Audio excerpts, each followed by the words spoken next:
Good morning, I'm Earl Stewart. I welcome you to Earl Stewart on Cars, a live talk show all about how to buy, lease, maintain, or repair your car without being ripped off by a car dealer. With me in the studio is Nancy Stewart, my wife, co-host, and a strong consumer advocate, especially for our female listeners. We also have Rick Kearney, an expert on how to keep your car running right. I dare you to ask a question that Rick can't answer about the mechanics or electronics of your car. Also with us is my son, Stu Stewart, our link to cyberspace through Facebook, YouTube, Twitter, and Periscope. Stu is also the Spy Master Director of our Mystery Shopping Report. He dispatches our secret shopper weekly to an unsuspecting South Florida dealership. And now, on with the show. Good morning, everybody. Well, this is the recovering car dealer, Earl, live. You listened to my recorded introduction, and we're ready for another show. Excuse me. Exciting times we're in. Nobody in the world isn't aware of the coronavirus, and we're not going to talk about that today. It might be a nice relief for a couple hours. We're going to talk about how you can buy, lease, maintain, or repair your car without being ripped off by car dealers. Also, we're going to be answering a lot of questions. It's going to be a busy morning, so stay tuned. I think you're going to get something out of the show. We have a caller holding already. Buddy, keep on holding. You're our first caller. If you just stay on there, we'd like to introduce the folks in the studio and let everybody know, maybe new to the show, who we are. Probably, I believe, holding right now, we have Nancy Stewart. Nancy hasn't called in yet. She will call in shortly. Nancy is my co-host, been with me for these 17 years we've been doing this show. That's right. It's a long time. We started out as a half-an-hour show, and we evolved into what we are today. 2 hours. We're on from 8 to 10 this morning every Saturday. We have Rick Kearney, who I mentioned earlier, and Rick is one of the most qualified auto technicians. I never know what to call him. Some of you folks call him a mechanic. Sometimes Rick calls himself a grease monkey. I think it's kind of self-deprecating, but that's okay. He laughs. But whatever it is, he's a computer scientist, and that's what cars are today, a computer on wheels. I know you've got some questions about the operation of a car. I've got questions about my car, and I've been in the business for 50 years. Cars are complex today, and when they break or make noises or, bother you in some way, oftentimes you can't diagnose it yourself. Rick, if you call in, Rick will diagnose that. In the audience also, in the studio, I should say, is Stu Stewart, my son. He also runs my dealership, Earl Stewart Toyota. And I say that because I don't want you to think I'm hiding the fact I'm a car dealer. I am an active car dealer. But this show is not an infomercial. This show is consumer advocacy to help you and help you find out how you can navigate that minefield of buying and maintaining your car without getting in trouble. Because car dealers, a lot of them, too many of them, are waiting for you, and it can be a bad experience. Stu is also going to talk to you about our mystery shopping report. And, we do have Nancy on the line now, so I'm going to put Nancy on because she's very special, not just being my co-host and my wife, my partner, but she's a female advocate. So good morning, Nancy. How about telling the folks out there what your specialty is with respect to our female audience? I'd love to. Good morning, everybody, and good morning to everyone in the studio. Morning, Nancy. One more week off. Good morning, and I will be back.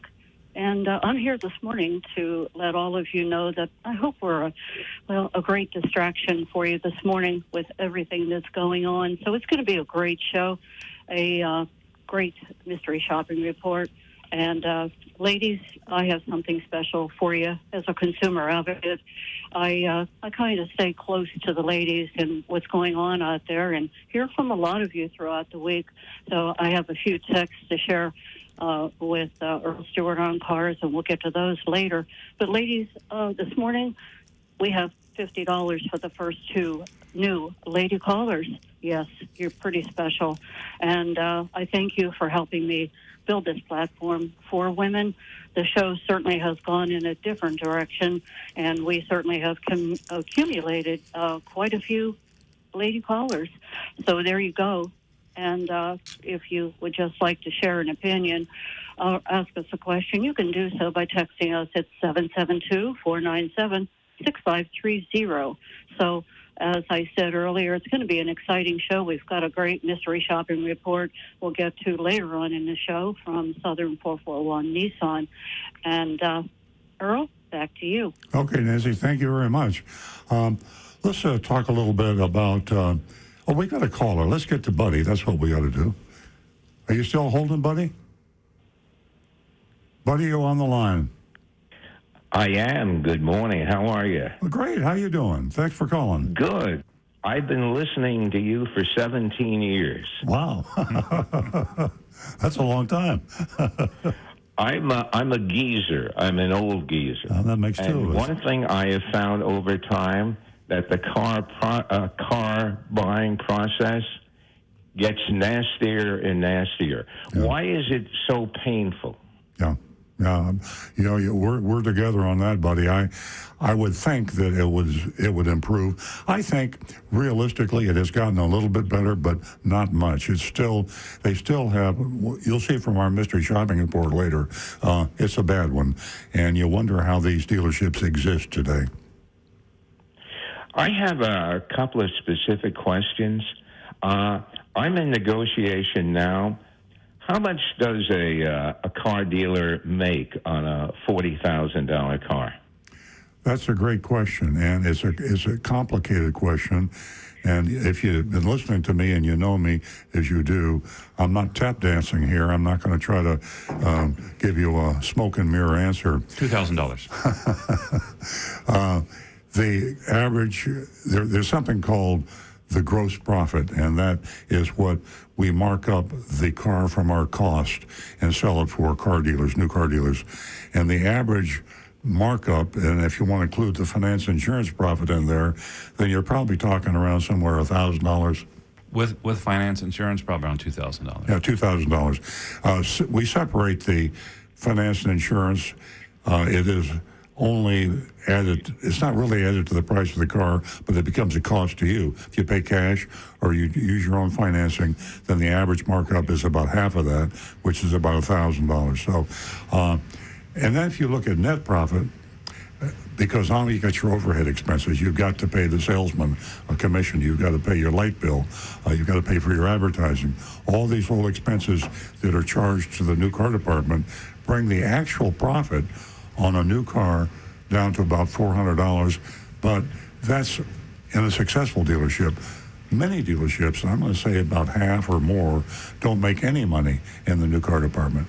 The new car department has become like cell phones. When they first started out, they were a profit on the cell phone, and later on, the cell phones are practically being given away. I'm not saying cars are being given away, but the bottom line is, buddy, is that the profit on a new car is very, very low.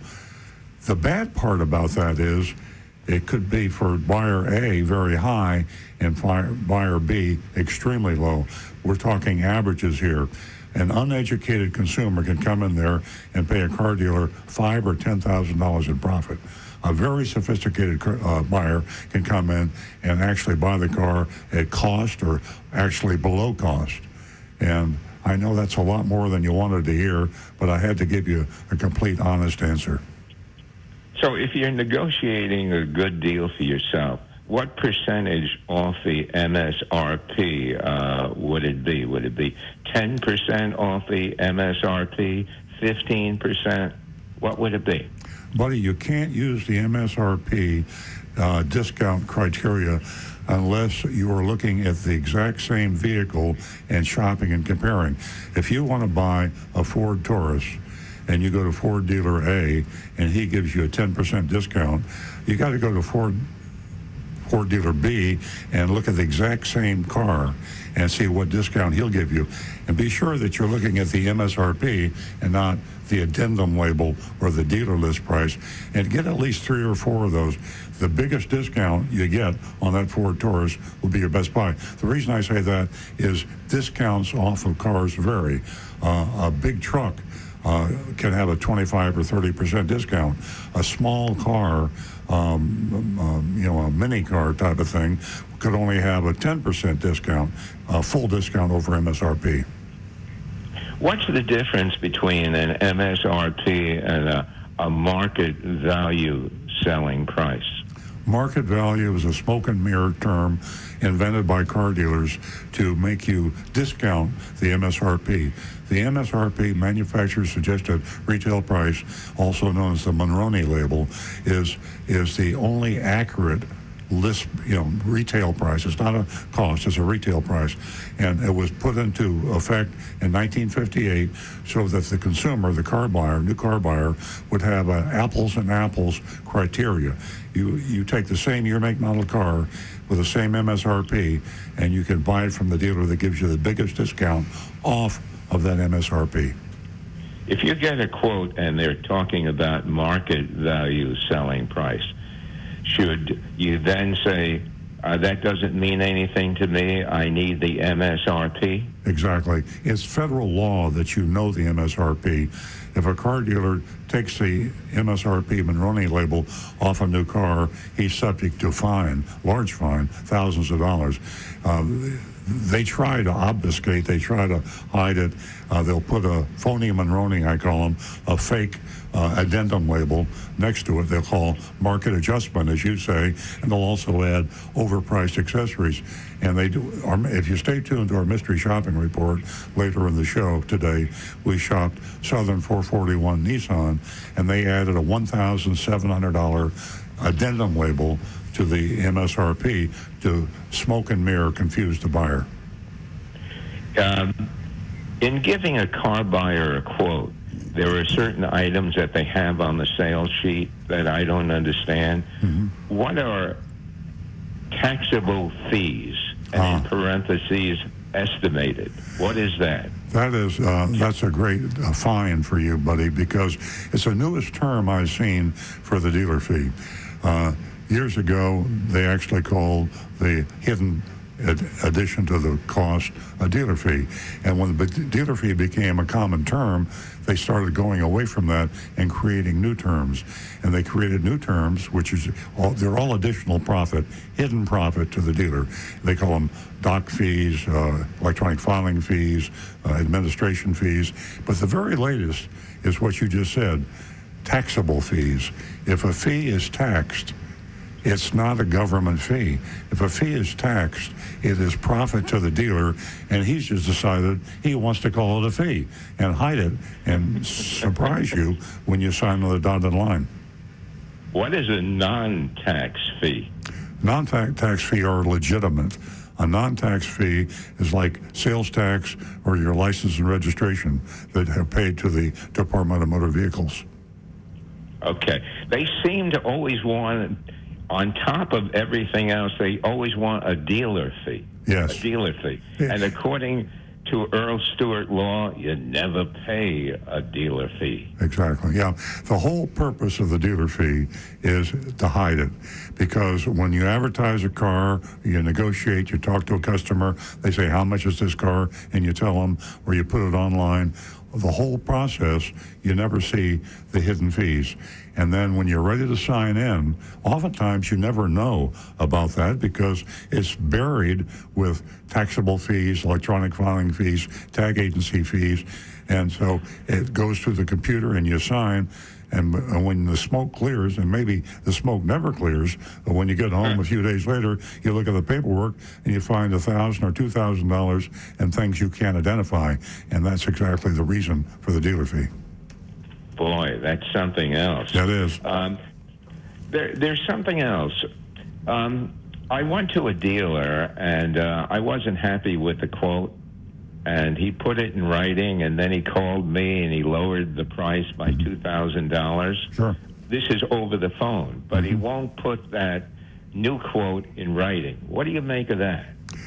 Well, it's because they aren't going to honor the quote, and it can be, it's he said, she said, if they try to bump you a couple hundred or a couple $1,000. You'll very rarely see a car dealer put anything in writing until you're ready to sign and drive the car home. As a matter of fact, there are a lot of car dealerships, the salesmen are instructed, if you give the customer a price in writing, like on a buyer's order, and give it to him and let him take it with him, the salesman will be fired. The whole way dealers exist and make profits is by raising the price beyond what their competition would charge you. If they give you a written price and you take that and you put it in your pocket and go to the competitor will beat the price 9 times out of 10. So once they give you a firm price, and a price in writing is a firm price, they feel like they're going to lose the business, and they probably will. A technique that some people use in negotiating for a car, they ask for the factory invoice for the car, the price that the dealer paid, and sometimes they're forthcoming. They'll give you that. Yes. But I'm amazed at how little the dealer makes.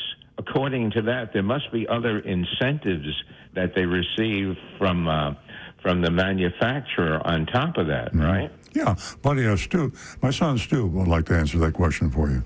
Hey, buddy. Yeah. It wouldn't hurt to take a look at the invoice, but you got to be an expert on knowing how to read it. There's a lot of hidden things in there. So I can address, like Toyota new car invoices. If you know where to look, it'll show you some of these kickbacks that come back to the dealer that is additional profit. If you just look at the line, it'll tell you that the cost of the car is $25,000. Then there's a paragraph a little bit lower that shows the amounts of various, they call them holdbacks, but they're really kickbacks. But you're absolutely right. There are other monies that are coming back to the dealer that do not appear on the on that invoice. There's advertising credit. There's gasoline credit. There's incentives. It's stair-step incentives. There's all sorts of money. So that's a document that could be useful, but it's very incomplete. Thousands of dollars. Yeah. In making the deal, once you agree on things, then they really open their bag of tricks and they try to sell you add-ons. Yes. Yeah. Dealer installed accessories. What are really necessary add-ons after you've made the deal? None. Sales tax. I add the word virtually. The whole purpose of the dealer installed accessories is to have something with a high perceived retail value with a very, very low cost. Nitrogen in tires is an example. Dealers will charge anywhere from $200 to $800 or whatever they can get away with to put nitrogen in your tires, which is totally worthless and which costs them pennies. There are a lot of things, window tint, there's, What do you think of window pinstripes, tint? yeah, exactly. Should window tint be gotten? The window tint? I would have any accessory that the factory could not provide. I would wait and add it after I bought the car. If you want to tint the windows on your car, you can find window tinters. You're going to get a competitive bid, someone with a high Google rating that does good work, and let them do it. Your price will be probably half what the dealer would charge you. Same thing with pinstripes. Any accessory that you want on a car. You get a better quality product, too, if you do it that way. Exactly. You better get a higher quality, and you get a lower price. The dealers, the accessories, the dealer installed accessories are a huge profit center, just like the finance department is a huge profit center. You come in to buy a car, and next thing you know, they're selling you window tint and nitrogen in the tires and road hazard insurance. Paint sealant. Paint sealant. Fabric sealant. The list is endless. Mud guards. What do you think the manufacturers are going to do in today's climate? Are they going to have tremendous extras like 0% financing? They already do. Yeah, they're doing 0%. That's almost commonplace now. Leasing, they're pushing leasing because they make more money when they lease a car simply because the lessee releases or not buys another car when they buy a car, when they lease a car far more often. If they sell the car, they don't have the return business. Car dealers also make a lot more money on leases, but yeah, the manufacturers are scrambling just like the dealers are. It's a very competitive business, and people are worried about the future, successful future of the car business. Manufacturers and dealers are worried about that. What suggestions do you have for negotiating a good deal for yourself? Competition. All dealers have a common disease. They're insanely competitive, and there's usually 2 or 3 or 4 dealers of the same make in the same marketplace within 25 or 30 miles. And if you once you decide the car you want to buy a Honda Civic, there's 4 Honda dealers in the market, this local market, Palm Beach County, within easy driving distance. I would go to Consumer Reports. I would decide exactly which Honda Civic I wanted with the accessories and the MSRP, and then I would go to each Honda dealer, either online or by phone. And if you really if you're a tough guy, you can go in person. I prefer online, and get their out-the-door price from 4 different Honda dealers, and let them know that you're shopping and comparing. If you do that, you'll get the very best price on that Honda Civic, probably the lowest price they sold that vehicle for all month. There are some car dealers that will offer you a coupon, a $250 coupon for test driving a car. Is that legitimate? No, it's a way to get you in the door. They just mark the car up by $250, and then give you a coupon to mark it down again by $250. Coupons, the freebies, come in and get a watch or whatever they're giving away. They have a drawing, and you always win something. And it's kind of like dealer installed accessories. It sounds good, but when they put it in your hand, you see what you won. It might be worth $5. I mean, maybe $10 to get you in the door. The recovering car dealer is terrific. Thank you very much. I appreciate it. I enjoyed the call. I enjoyed hearing from an educated consumer like you, buddy. Please call again. Thank you. Bye. Okay, 877-960-9960. That's 877-960-9960. And text us at 772-497-6530. That text number is 772-497-6530. And we've got another caller. We've got Tina from Bonita Springs. Hi, Tina. Tina from Bonita. Hey, how are y'all doing this morning? We're doing fine. I'm glad you called because we got Nancy out of action still, and you're the second most strong female advocate I know. Oh, thank you. I appreciate that. That last phone call, as the kids say nowadays, was epic. Anybody that's wanting to buy a car needs to, when the recording comes out, they need to listen to this episode. They have to. It's a must listen. That was fabulous. He's a good guy. Buddy knows his stuff. Yeah, it was really good. I thought I'd bring to your attention today, okay, this is the season, of course, every season, really, is the season for car dealers to hawk every kind of vehicle that they have for great advertised prices. And there's one trend I noticed with one particular dealer here on the west coast of Florida that makes my blood kind of run cold. Bring in your IRS tax refunds. We can get you into a new car.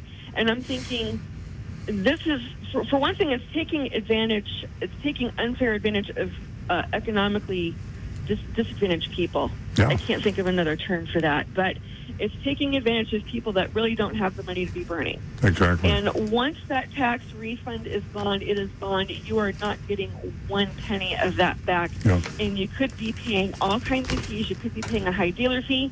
And by the time you pay the dealer fee, your tax refund is eaten up completely. So I hate hearing bring in your tax refund. Please don't bring in your tax refund. Bring in a friend. And look at the fine print and read all the numbers and make a decision there. But once that money's history, there's no getting it back. Great advice, Tana. While you were talking, I held up a full page ad by Roger Dean Chevrolet. Sounds like I'm picking on Roger Dean but he's one of the few dealers that advertise in the newspaper anymore. But it's exactly what you're talking about. Double your cash refund, your tax refund. Double your tax refund if you come into Roger Dean. And it's smoke and mirrors. It's nonsense. It's just a way to exploit all those people that are anxiously waiting for the tax refund. I think they even have a form. Stu, is this right? They have a form when you come in. You can assign your tax refund in writing before you get it. I think so. I've heard of that. Yeah, I think they're doing that. It's about as low as you can go, as you said, Tina, taking advantage of those people that can least afford it. Yeah, is it okay if I mention the dealership? Oh, please, yeah, we'd love to do that. Fusilo Kia. Kia. If you see though, it's gonna be huge. Yeah. He is. He's the largest Kia dealer in the United He States. says he is. He says he is. Then there's another one like Planet Kia. There's another one. They're like in a death battle, like who won the crown of the top Kia dealer in the United States. But he does outsell the Toyota dealer in that market. Yes. Oh, yeah, yeah. And he sells like 400 or 500 Kias. He sells a ton of them. I just think it's funny that there's two Kias that are making competing claims for the title. Oh, okay. Yeah. Well, thank you, Tina. That's you got one of the biggest flim-flam guys in the market, in your market. Yeah, it's like, come see me for a car that may catch fire at some point. Oh boy. I'd love to get a TV commercial and play it on the air for a minute. He's a classic. He's one of the. You remember Fast Eddie from New York years ago? Crazy Eddie or something. Crazy Eddie. Yeah. He's and there was a guy in California too, but this guy, what's his name again? Fucilo. He's a legend. He's a classic. And he's from Long Island, I think, originally. Yeah. And he's opened up some stores down in Florida. Yeah. You know, if your television ad is deceptive enough, but it's entertaining, and it is actually, people watch it because they want to be entertained. Yeah. And then if enough people do that, there's going to be those that will actually succumb and go and buy a car. Yeah, he was advertising like entire vacation packages when you buy a new Kia. Exactly. Well, Tina, thank you very much for the call. Big screen. Yeah, big screen TV too. You can't forget the big screen TV. Oh, yeah. Don't people know that when you look at the numbers and see the inflated cost that you're actually paying for the big screen Right. TV, just go to Walmart Right. and get one for half price. Yeah, you didn't get a free TV. You bought a car and a TV. Yes. That's what you did. Exactly. No such thing as a free lunch. Well, Tina, thanks again for being there for us and for the ladies in the audience and for Nancy. And please call again next week. Thank you. Thanks, and Tina. sending love to you, Nancy. Hopefully you'll feel better soon, hon. Thank you. Bye-bye. Okay, we've got another call. Let me give that number out again. 877-960-9960. We love you to call. We love to hear your voice. 877-960-9960. And for those of you that don't want to call for whatever reason, you can text us at 772-497-6530. Or even better, if you're really feeling shy, Exactly. youranonymousfeedback.com. I always forget that. Yeah, www.youranonymousfeedback.com. Very good. And I think we have another caller. We have Bob in Palm Beach Gardens. Good morning, Bob. Good morning. I am a fan of Earl Stewart Toyota. Thank you. I am on my third Camry.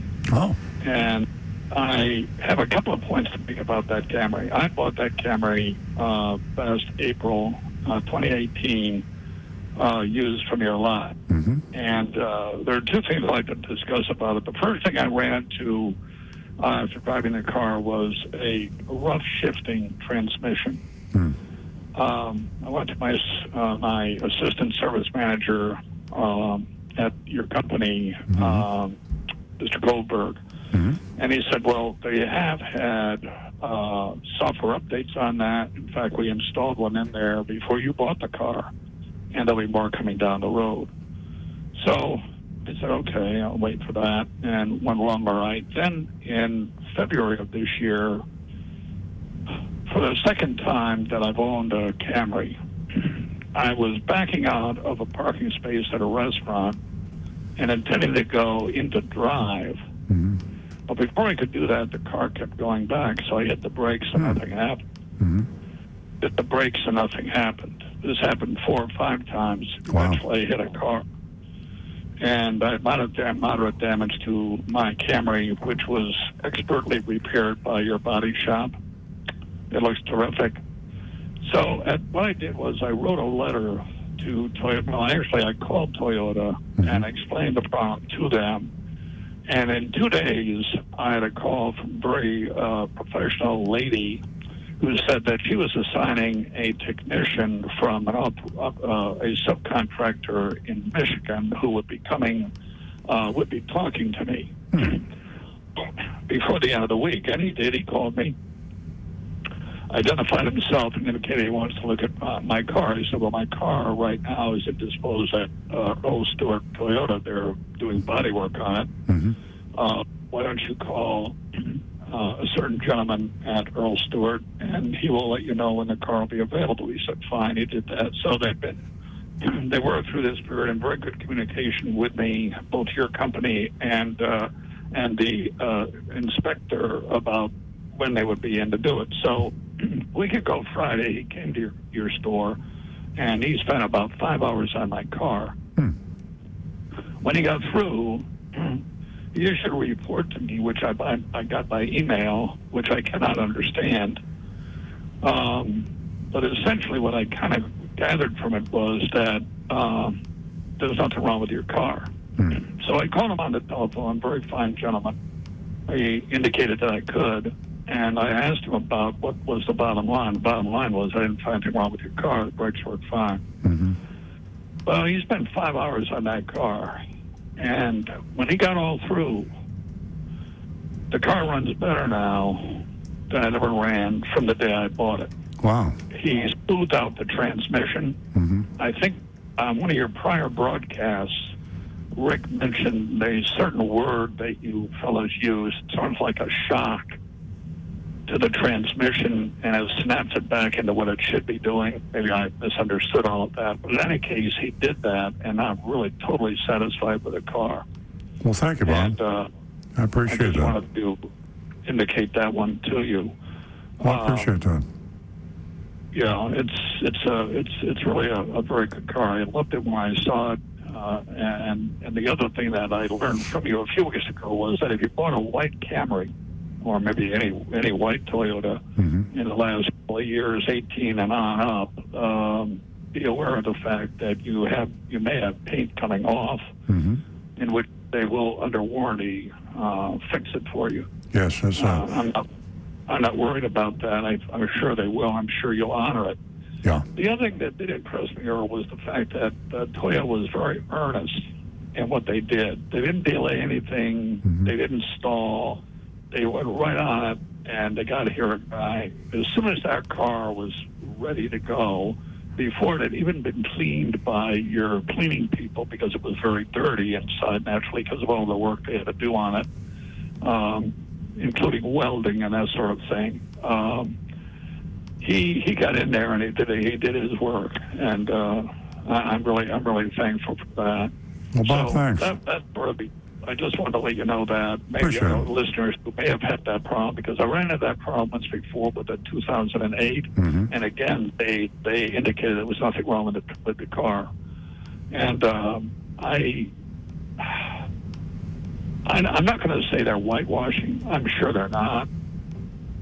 Well, the outcome is good. I'm still skeptical. I'm like you, yeah. No, I feel like you do. I'm going to investigate this. Rick will investigate it with me because I'm happy your car is running well.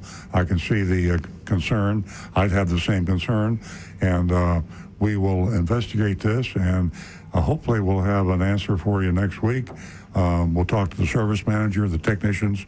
Rick wasn't involved in this, but whoever was involved with it, with the factory person, we'll get you an answer. And if you call back in next week, we'll have it for you. Well, it's wonderful. I do appreciate it so much. All right, thank you, Bob. I certainly didn't expect that when I called you, but please I'm glad call. to know it. I will call you again. I'll just add this quick note. I did some research too on my own. Mm-hmm. And I went to, what is it, NHTSA or whatever it is. It's the government agency that controls car safety. And there have been instances in the past where this problem has been brought to the surface. So I'm not alone in this. There are other people that have it. It's not only Toyota either. There are other manufacturers that have this problem. Yes. Where whatever it is, that particular product that's in the car that controls the brakes. Exactly. Can stop for a bit, just freeze up or whatever, like computers do, I guess. And I know a fellow in the Navy, and he said they used to have that on their ships too. Sure. These devices used to freeze on them, and that's it. So anyway, I'll give you a buzz next Saturday. Okay, we'll have an answer for you, Bob. And thanks very much. Have a great day. I think we have You too, sir. another caller here. Let me give that number out: 877-960-9960. That's a real telephone. 877-960-9960 for audio. Then we have the text, 772-497-6530. That text number again is 772-497-6530, and the caller. And we've got Warren from Pompano Beach. Hey, Warren. Hey, how you doing, Earl? Doing great. How you doing? Hey, I got a question for you. I'm thinking about a car, and I'm months away, maybe even January. But tell me the difference between an Avalon and a Lexus. Why should anybody pay more for a Lexus just because it has the little, whatever on it? And when an Avalon, because I know somebody's got one, and I don't see the difference on it. And you're paying a lot more money. Like you obviously sell Avalons, not Lexus. So why should somebody get a Lexus when I could go into your place and get an Avalon? I'm just curious what the difference would be. Stu can give you an answer on that. He knows more about the product than I do. Well, hey, Warren, we were just talking about Avalons the other day, and like we said, we don't want to be a commercial for Toyota or for the dealership, but Consumer Reports just came out and rated the top luxury sedan out there right now. And the answer is there isn't a whole lot of difference. All I would say is maybe the 2020 Avalon is equivalent to maybe the 2017 or 2018 Lexus. They tend to put some of the newer features, they try them out on Lexus first. I think there's more power like in the LS than the GS, which is the comparable to the Avalon. So you might get some more power. But as far as the quality and the fit and finish and just the feel of it, they're essentially the same car. But Warren, your feeling is correct. It's a prestige thing. People buy Lexus because it's a luxury car, and when they go out and have the valet parker park their car or pick their car up, they like to say, I have the black Lexus. They're it sounds better than I have a black Toyota. And I've actually had friends of mine who called me and said, Earl, I want you to know that I bought cars from you for the past 20 years. My wife says she will not have a Toyota in our driveway, and she wants a Lexus. And so we're going to have to buy a Lexus and apologize. But that's marketing, and that's the reason you have the Infiniti and the Nissan, and you have the Acura, and you have the Honda, and you have the, Cadillac and the Chevrolet. So you have a luxury model for most of the manufacturers. People do it for prestige and status. Well, the question about the Avalon is theoretically, if I went into your place or any place and said, look, I want to lease the least possible cost of an Avalon, okay? And the difference between saying that and going into a Lexus place and saying the same thing, I mean, how much of a difference of money would I be saving, let's say, on leasing the cheapest Avalon you had and the cheapest Lexus you had? I'll shoot a number out, $2,000 or $3,000, and it would be even higher if you went to a more expensive Avalon. Or on the lease payment, that you're probably looking at $150, $200 difference. Yeah, it's a crazy difference. And before I forget to mention it, to maintain and have your car serviced, if you go to a Lexus dealer, they will charge you an arm and a leg. Oil change will cost you twice as much at a Lexus dealer as it will a Toyota dealer. It'll cost you twice as much at a Cadillac dealer than a Chevrolet dealer, but you could take any General Motors product to a Chevrolet dealer, including Cadillacs, take your Infiniti to a Nissan dealer, and take your Acura to a Honda dealer, and you'll save a ton of money in maintenance and repairs. Yeah, because my cousin's got an Avalon, and he got it. He's a lawyer, and one of his clients was a Toyota dealer up here in New Jersey, and he had a I forgot what year it was, but it was January, and they still had the year before, but it was a great deal at the time. But somebody said, one of his colleagues said, well, it's not a Lexus, it's an Avalon. I'm like, he could care less, but you know what I'm saying? They just have it in their head that you have a Lexus, it's like something better, even though it's the same car. Sure. I guess you're right on it. If you want the status and the prestige, then you buy the luxury version. If you want practicality and economy and you want to get a value, you should buy the lower price spread. Rick has a point. Yeah, okay, so next question is, I'm just curious about one thing. You've talked about this like hundreds of times, but I still don't understand. Why does the dealer make more money on a lease than they do on a car. I'm selling the car. Like, why is it? I mean, like, what is the mechanics of that? When if I go in and lease the Lexus from you, or I go in, I meant the Lexus, the Avalon, I go in and buy the lease. Like, why would you make more money selling it than you would leasing it than selling it? Yeah, I'll ask Stu to explain that. He's in the trenches. He knows exactly. Yeah, but to answer your first question, I just looked this up, by the way. So the comparable 2020 Lexus to the Avalon, the lease payment, their special they're running locally is $549 a month with $3,000 out of pocket. The Toyota regional special for the Avalon is like $420, so it's about $120 a month less for the same terms, pretty much.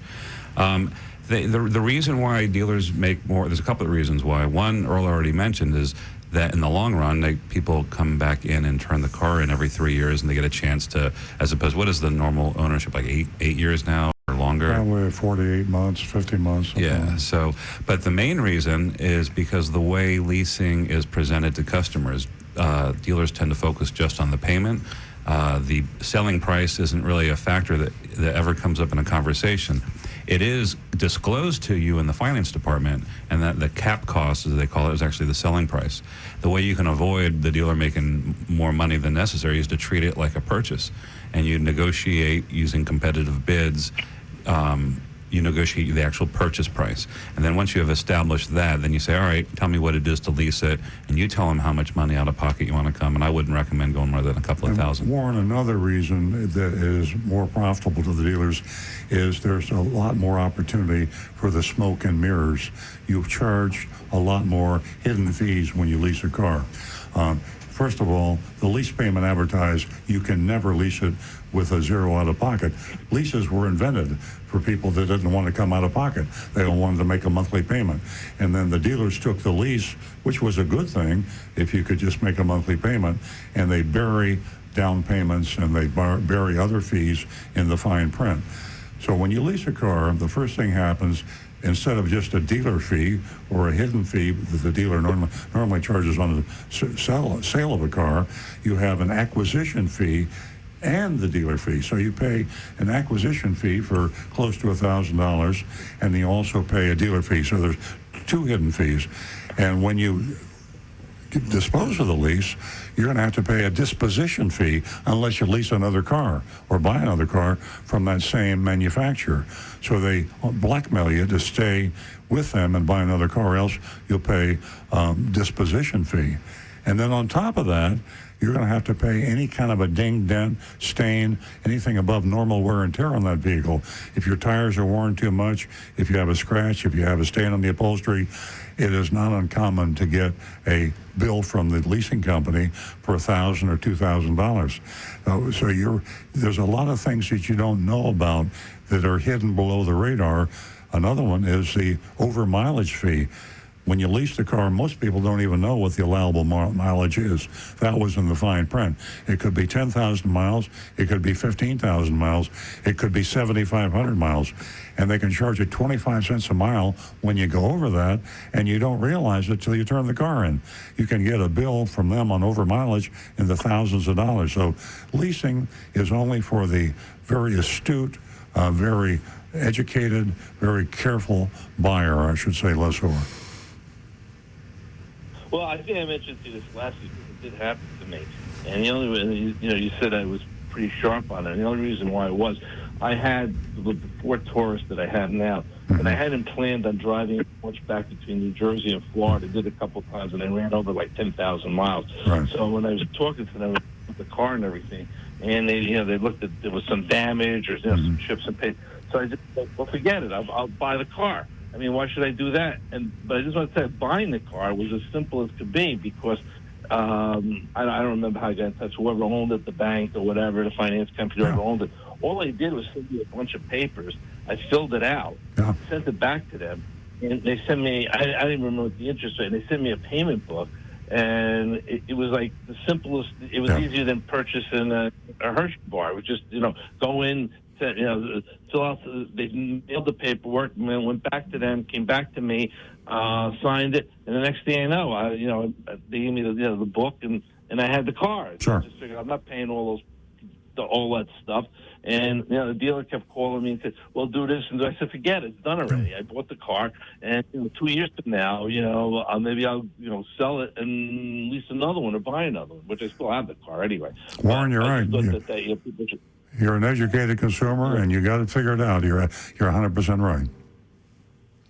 Okay, thank you so much. On the one last question: when you go in to lease a car and you say go with one dealer, two dealers, three dealers, how do you know you're going apples to apples? In other words, if you say, "Well, I want an Avalon," they come to your place. Mm-hmm. I mean, how much more gizmos would there be on each car to say, "Well, my car, you're paying $20 more a month because there's another button over here, and you need that button."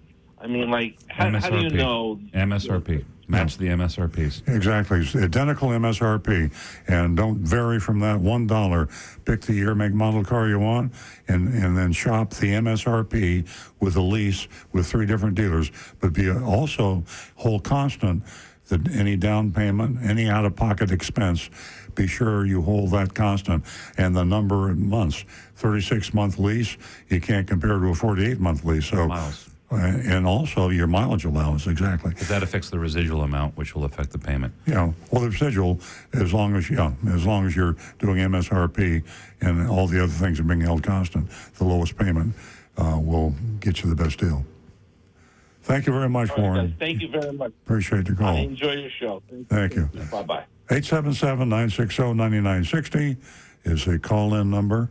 Audio, 877-960-9960. Text 772-497-6530. That's 772-497-6530. And we keep we get more callers today than we had in a long time. Yeah. Who's next? We've got Everybody's home. Richard from St. Paul, Minnesota. Wow, Minnesota. Hey, Richard. Hey, how are you? We're doing great. What's up? Great. Say, I'm looking to buy a popular vehicle that's not selling below the MSRP or actually above MSRP. Is there any recommendation? Should I just wait until the thing dies down? It's a Hyundai Palisade that's real popular now. Mm-hmm.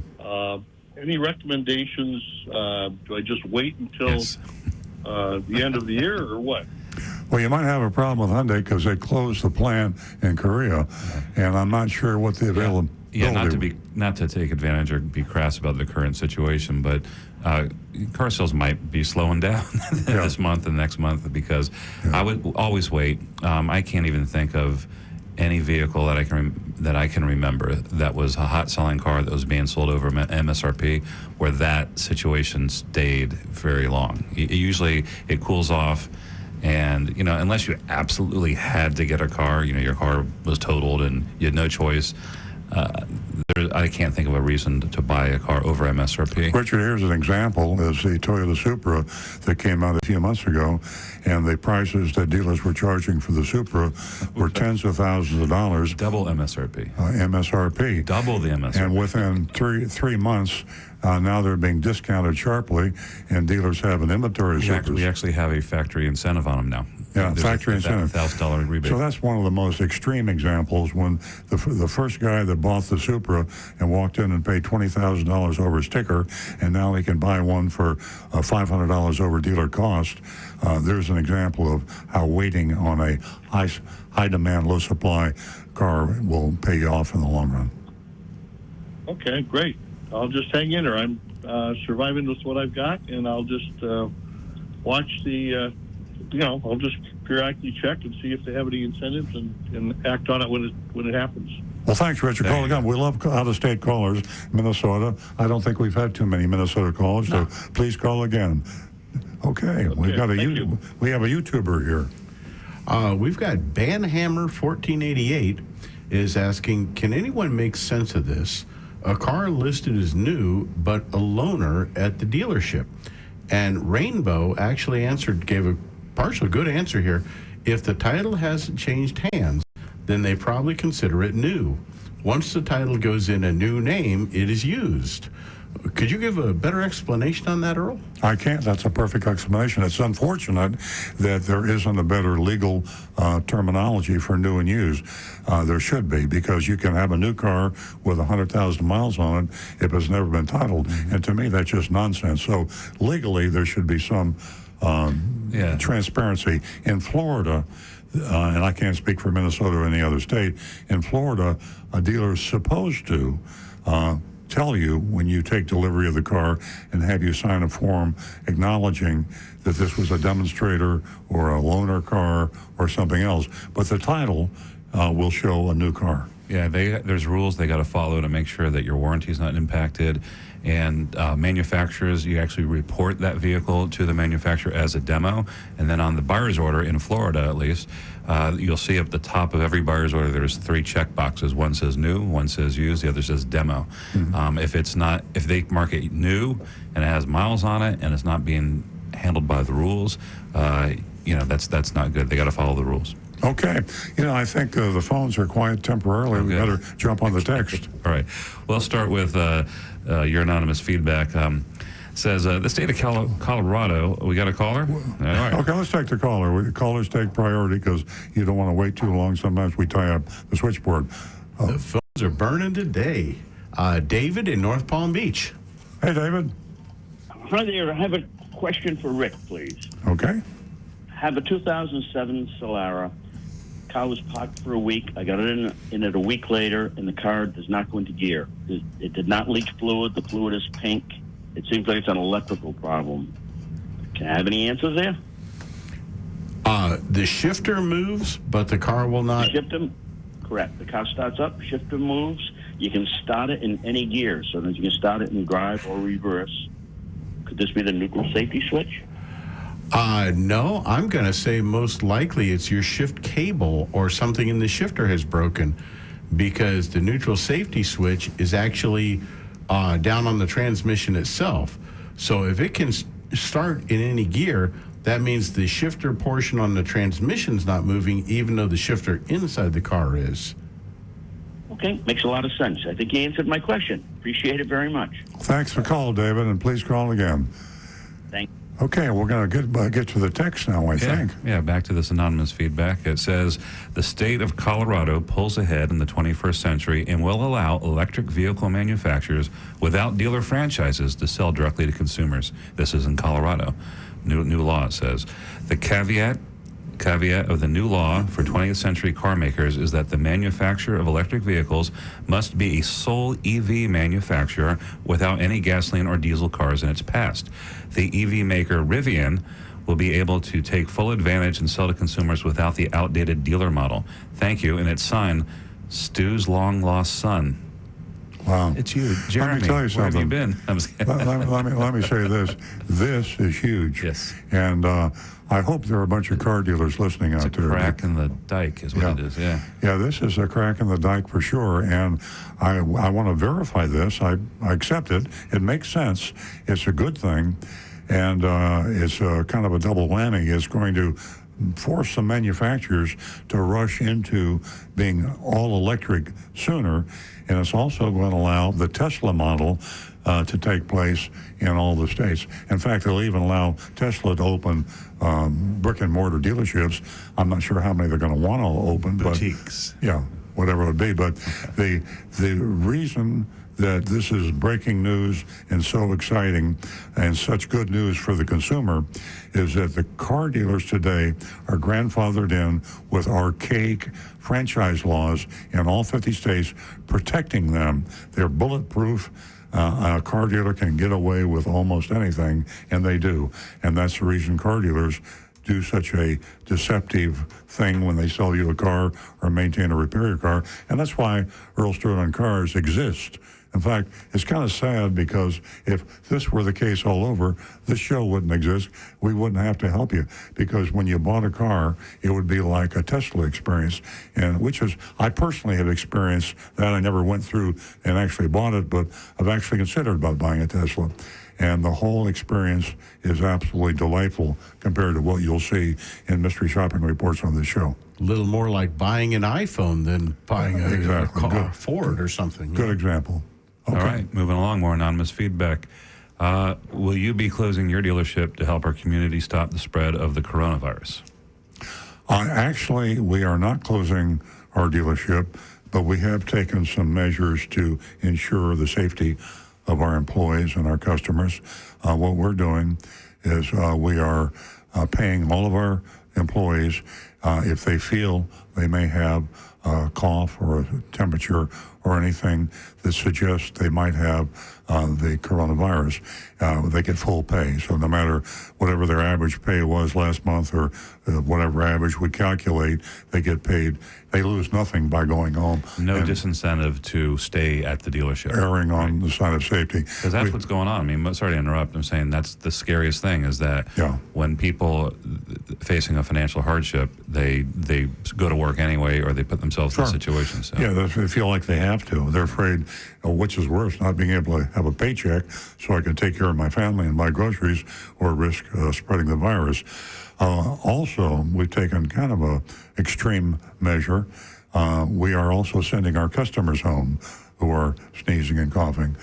We will not service or sell a car to someone that is there with a possible virus, coronavirus or otherwise. I know this is extreme, and I apologize to my customers for this, but I think when our customers think about it, they would rather protect the safety of our other employees and of our other customers. So we're just asking anyone with a cold or a flu symptoms, please don't come into our dealership until they pass or until we have a test for the coronavirus, and that's imminent, should happen very quickly. And then lastly, at our dealership, what we're doing is we have a full-time person going from, door handle to steering wheel to keyboard to smartphone. Desktop, we're wiping everything down. Keyboard, Yeah, disinfectants, we're wiping everything. They make a circle, they wipe it down, they come back and they wipe it down again. The cleanest place in town. Cleanest place in town.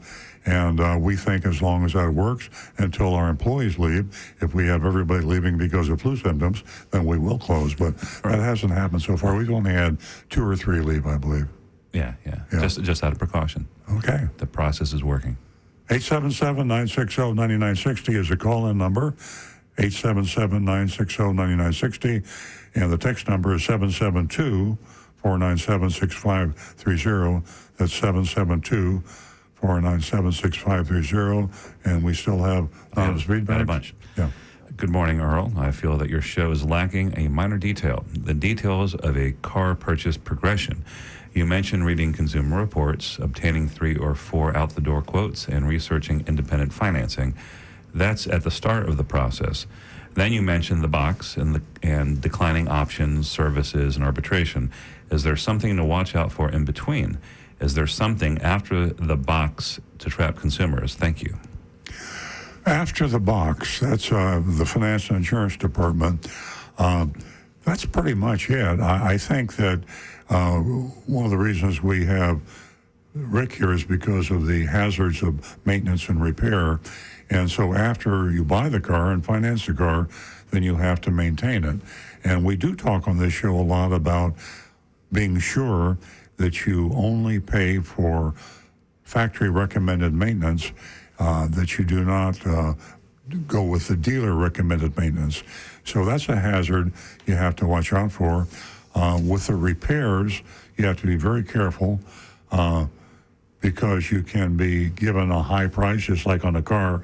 Shop and then compare prices on expensive repairs. And I think we have a very special caller right now.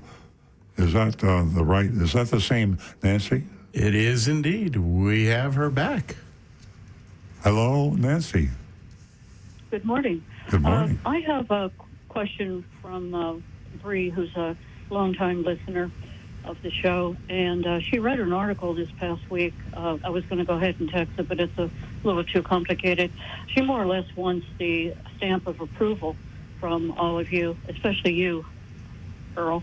Mm-hmm. And the article was from the USA Today, and it's in regards to shopping website details, depreciation percentages, and it talks about the 5 best used auto deals broken down. And this is from I See Cars. And what they did was take a national average price and the decrease from new to year-old, and it's all types of vehicles. And the survey showed a decrease of 25.2% in the cost of that vehicle. Do you know anything about the article? Well, I haven't. Can you shed some light on it? Yeah, I haven't read the article. Depreciation is an important fact to take into consideration when you're buying a used car. And I go back to your favorite and my favorite source, Consumer Reports. Their used car buying guide is the best thing that you can come up with when you buy a used car. It takes into account the depreciation and all the other variables. You can have a car that had relatively low depreciation, but they might also have other problems that would be something you should take into consideration.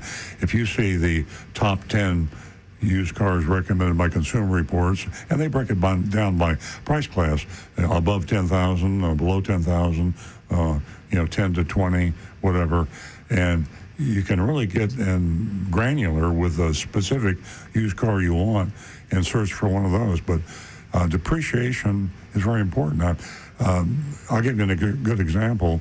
The Jeep has very low depreciation, and you might say, well, that's a great buy. It's low depreciation because people love Jeeps, and there are not enough Jeeps to go around, and they tend to depreciate very little. But they're also unsafe, high maintenance, high insurance, and a lot of other negatives. So Consumer Reports is the best source of picking out your used car. Yes, well, to your comment about the Jeep Wrangler, it does show that SUV having the smallest drop percentage-wise. But as I said earlier, Bree is really anxious to purchase a vehicle. And I think what caught her eye, was the fact that there's some, really good prices out there right now. But is the article valid? She talked about the biggest drop, and that would be the BMW XS and the Land Rover, to mention a few. Yeah. So I think that your suggestion about the Consumer Report, which I agree with, is a great guide. And I think that she should just forget the article from USA Today. And that article was from Mark Phelan. And I think that the Consumer Report would be a much better idea. I thank you for your thoughts. Okay, Nancy, thanks for the call. Stu had a comment. Yeah, Nancy had mentioned in the article, they mentioned this website called iccars.com, and I'm familiar with that a little bit. It's just a car referral service, kind of like Auto Trader or Car Gurus, but there's always caution that we need to advise when you're looking at that. Car Gurus, for example, is a competitor to Auto Trader. It's smaller, and they rate the price that is given to them by the dealers, and they'll say it's a great price, good price, fair price. They do not take into factor hidden fees. And so IC Cars does the same thing, and they will rate the car as a great deal, good deal, etc. But you have to be an astute consumer and realize most dealers are still going to add on hidden fees on top of that. So you need to ignore the rating on the price, so their opinion on it. Pretty important to take into consideration. And like I said, she's in a hurry to buy a vehicle, and this article just popped out at her. And, I think you guys really answered the question and the concerns that she has. Thanks so much. Thanks for calling, Nancy. Fantastic. I'll see you in about an hour. Remember, you can call 877-960-9960, or you can text us at 772-497-6530. And please don't forget www.youranonymousfeedback.com. Or stay tuned for that mystery shopping report. It's going to be a doozy. Thank you, now Nancy. Back to Earl Stewart. Okay, we have a caller, another caller. We've got David, originally from New Jersey, but now in Florida. Wow. Hi, David. Hi, how are you? Doing great. How you doing? Very well, actually. I'm still from New Jersey, just vacationing in Florida. Well, good. My question was regarding residual.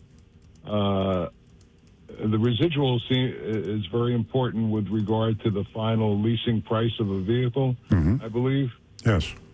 And when it comes to the end of the lease, now I remember in the past that I was able to negotiate if I wanted to purchase the vehicle at the end of the lease. Mm-hmm. Is that still a possibility today, or No, not anymore, David. don't dealers do it? That was a long time ago, and we right now it's you have a specific option to purchase in the contract, and they're closed-end leases now. Yeah, closed-end.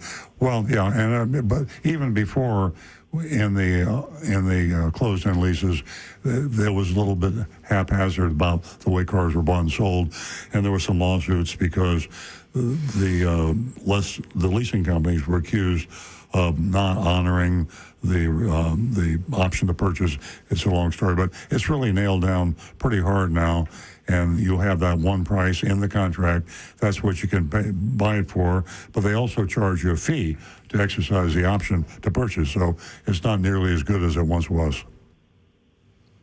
Okay, and the residual, though, when you're negotiating a lease, they have some leeway with what the residual will be, and the higher the residual, the lower the lease price. Am I correct in that? Yeah, they're using the residual now as a price discounter. If they're trying to push a particular model, like if they're selling a new car that's slowed down a little bit, instead of a rebate or a discount advertised, they bump the residual. Yeah, they'll enhance the residual and lower the rate. Yeah. So it's a lot of wheeling and dealing and leasing now, both by the manufacturer and the dealer, which makes it something that I always admonish people that want to lease, be very careful. You've got to really do your homework. You got to be sharp. You got to be tough. If you go in to negotiate a good lease price, it's twice as hard as to negotiate a purchase price. But it can still be done. And there are times, because so much emphasis is being put on leasing now by manufacturers and dealers.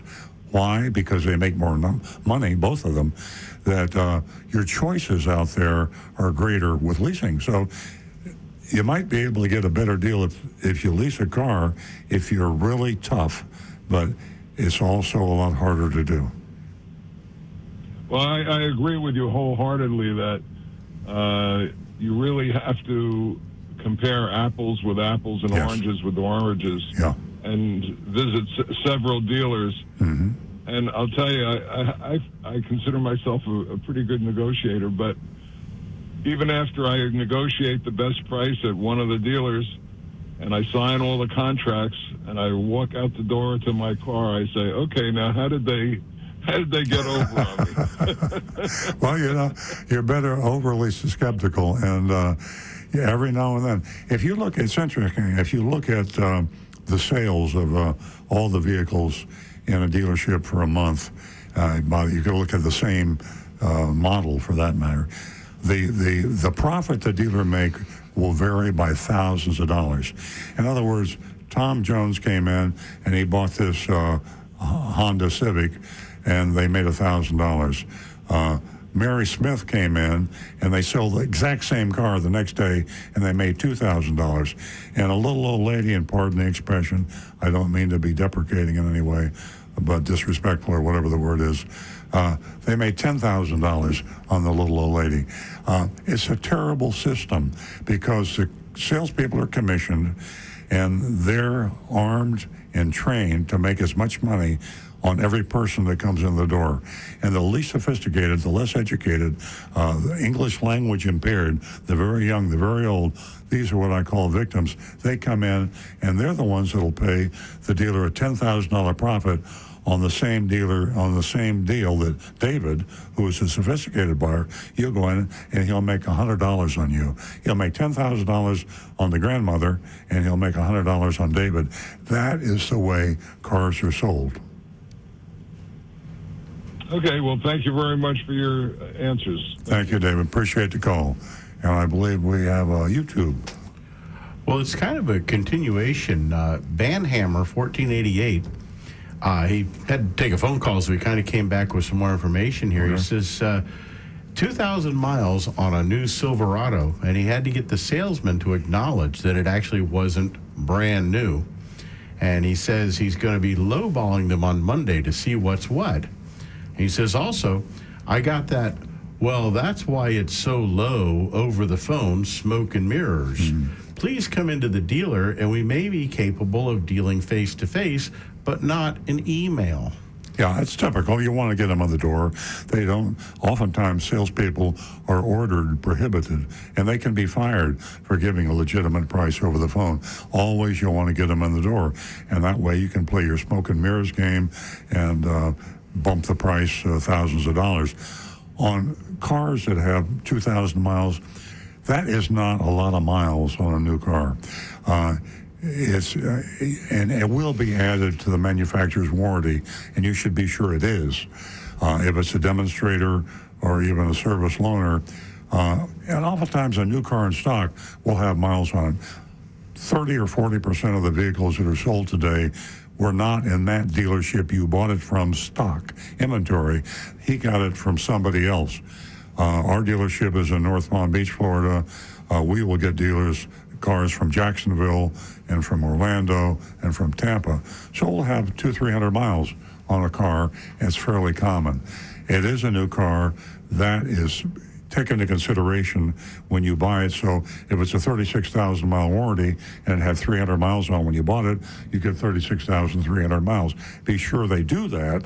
But it is a fact that I don't ever remember selling a car with 0 on the odometer. It's never happened. Never happened. You got to drive it off the truck. Exactly.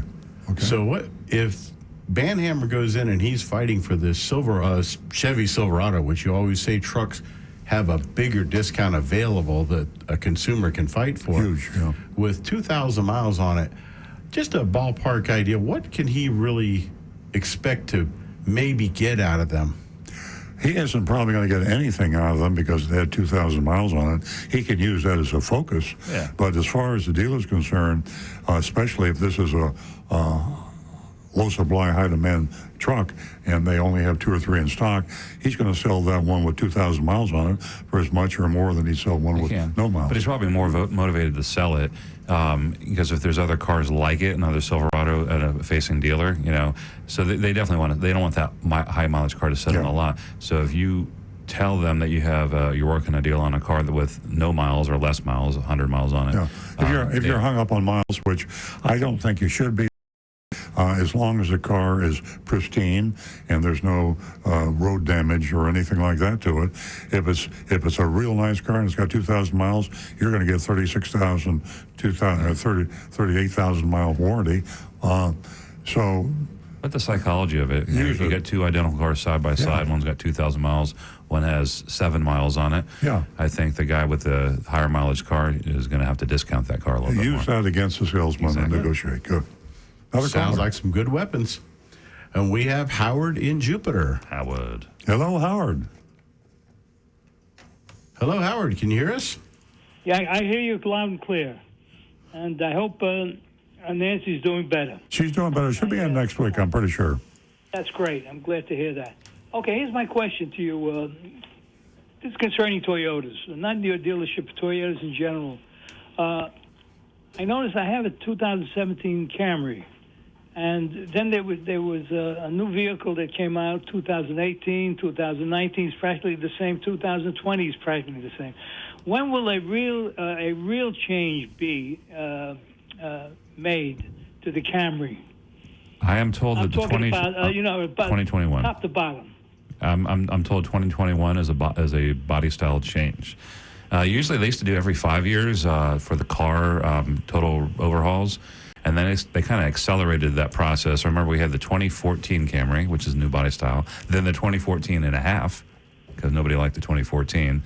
Then the 2016, I think they changed it. And so they kind of sped it up to keep up with the times. Styles are changing, and so they got to stay fresh and new. But I think it's 2021 is when we're going to see the next redesign on the Camry. Yeah.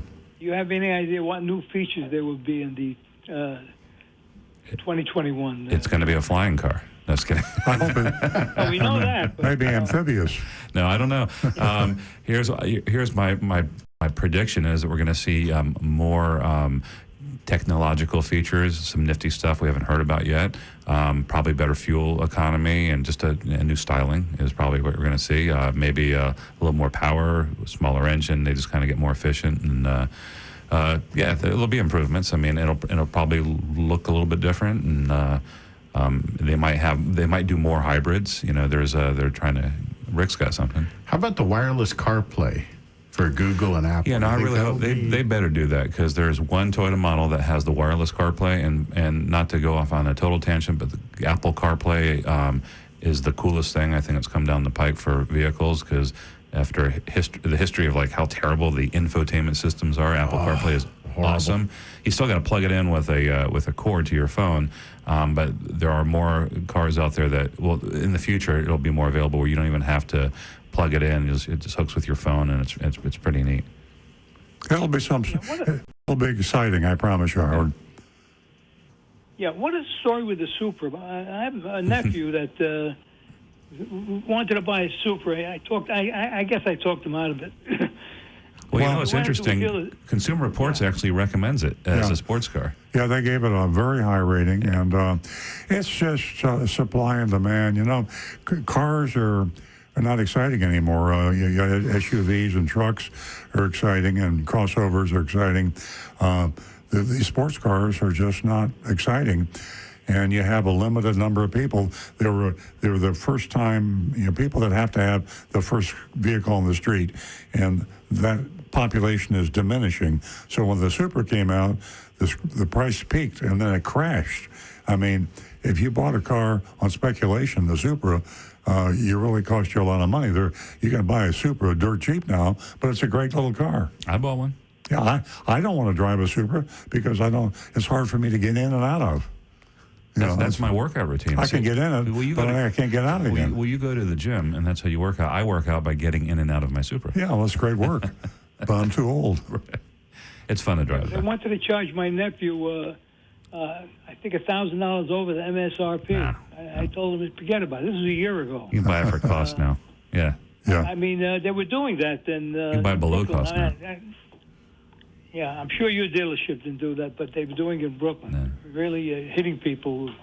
Because it's a status thing in Brooklyn, you know, you slick back hair and all that stuff. We knew a dealer up in Virginia, Howard, who the general manager priced it like double MSRP, like $120,000.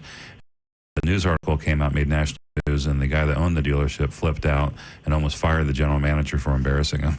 But I'm sure if the news story hadn't come out, he probably would have patted him on the back if he sold it. Howard, you probably heard about, you probably know John Staluppi, know of him, and you probably heard that John Staluppi paid over $1 million. $2.1 million. Well, how much? $2.1 million. $2.1 million. That was a charity thing, though. Yeah, for the first Supra that came off the assembly line. Now, I guarantee you he's not too excited about that right now. No, he got a tax write-off. It was a charitable contribution. Is it worth more money now since it's the first one? I doubt it. No. Well, maybe. I mean, how about the first Edsel? Maybe that'd be worth a lot of money. I don't know. Give it 100 years, and then it might be worth it. There's only one car worse than the Edsel. Yeah. The Yugo. Oh, yeah. Remember the Yugo? I do. Well, I turned it down. Yeah, you almost had a franchise. They asked me to take the Yugo franchise, and the Yugo guy came in, and in order to get the franchise, I had to buy in advance 1 year's worth of Yugos. You wanted to see how your checkered franchise was going to play out. I laughed him out of my office, and he went over to the Dodge dealer on Okeechobee Boulevard, and he did it.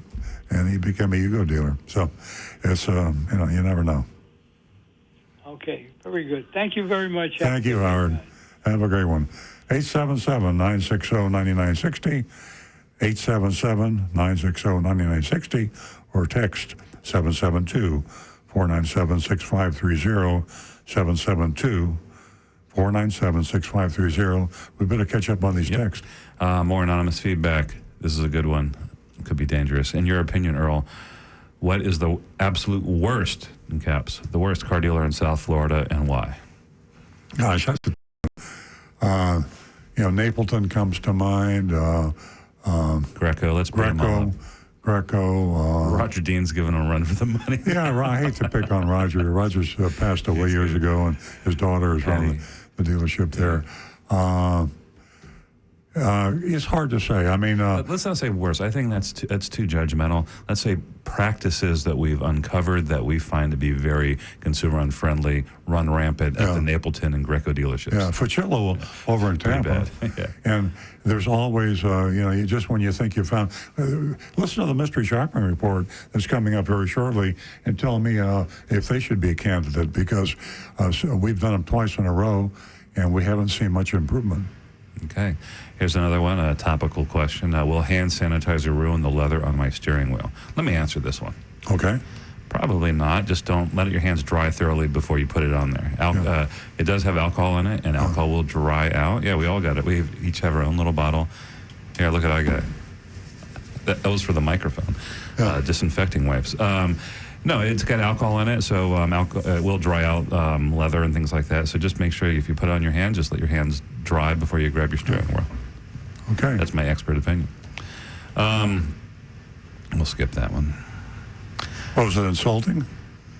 And we got to do the nasty ones. Just bleep out the... Well, it's not... No, all right. Amazingly, runaway Toyotas only seem to be owned by old people. So I said we got to tell it like it is.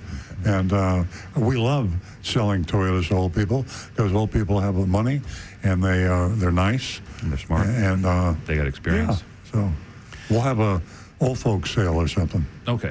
I think they're probably referring to when Buddy had called and was talking about his car and the brakes, and I don't think it's a fair comment to make. I think what happened to Buddy was scary, and it deserves to be looked into. So, Okay, here's another one. I think Nancy might have set this one in. You need a new theme song. Actually, no, that's not Nancy, because I think she picked that theme song. She picked the theme song, right, but she says, you need a new theme song, or whoever wrote this, you need a new theme song. If you want to attract female listeners, you're playing an aggressive, masculine Western theme song. How about something empowering by a female artist, like You Gotta Be by Desiree?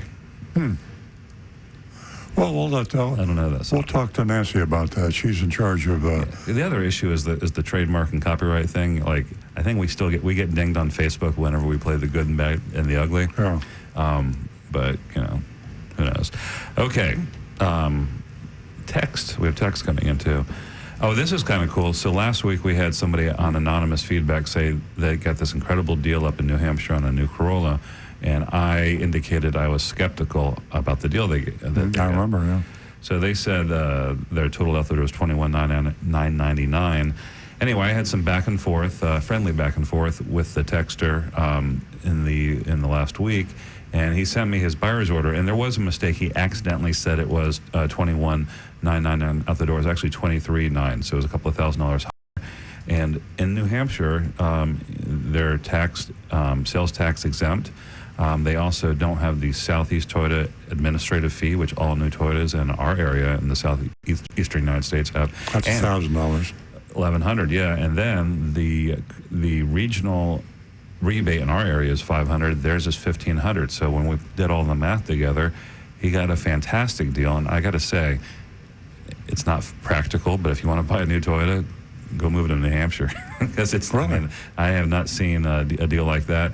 I'm looking at bottom line. This guy is thousands less than you can get it down here in South Florida. Let's do that. Let's do some mystery shopping of Connecticut dealerships and see what the prices are compared to the South Florida market. Okay. Well, I mean, you don't even have to do the mystery shop. You just take off the sales tax. That's going to save you over $1,000 on every car. Yeah. Yeah. But you got to be a resident to get the sales tax. Yeah. I was being facetious. Yeah. Don't really move there. It's not. You'll spend more money moving there. All right. Anne Marie texted us and says, "Good morning. There's an old rumor that cops tend to pull over flashy cars even if they aren't speeding. You know, the cars that look like they would break the land speed record just standing still. Kind of like my car. Do you know if that's true?" I think it's true because it's human nature. I know how I feel when I'm on the road. And I got this thing against BMW drivers. And they all seem to drive That's what I drive. recklessly and fast. And every time I see a BMW, my blood pressure goes up a little bit. It's purely irrational, and it's probably stupid. But I think cops are human beings, and we all react to the cars that people drive. I don't like people that drive Bentley convertibles. I don't know why. Yeah. And if you're driving one, we don't want you listening to the show either. That's right. You're not welcome here. That's right. I was planning on getting one of those. But there's only. Am I wrong about this? Let's be honest about that. When you're on the road, you look at people. People are identified not only as themselves, but what they drive. Yeah. And I have a feeling. Certain cars I feel warm and fuzzy about. Yeah. Other cars I get angry. What do you feel when you see somebody driving a Mini Cooper? I feel like they're dumb. Oh my God! Your controller drives one of those. I just think, Sean, if you're listening, please don't be offended. Yeah. This is called infotainment. That's what we're doing here. All right, we have another text saying, Earl, will your dealership remain open during the outbreak? We've already answered that question. The answer is yes, and we're keeping it clean. Good morning, Earl and Company. This is Ben in Pennsylvania, looking to clarify the tire pressure monitoring. Can I say something? Can I editorialize on that last question? Read it again. Earl, will your dealership remain open during the outbreak?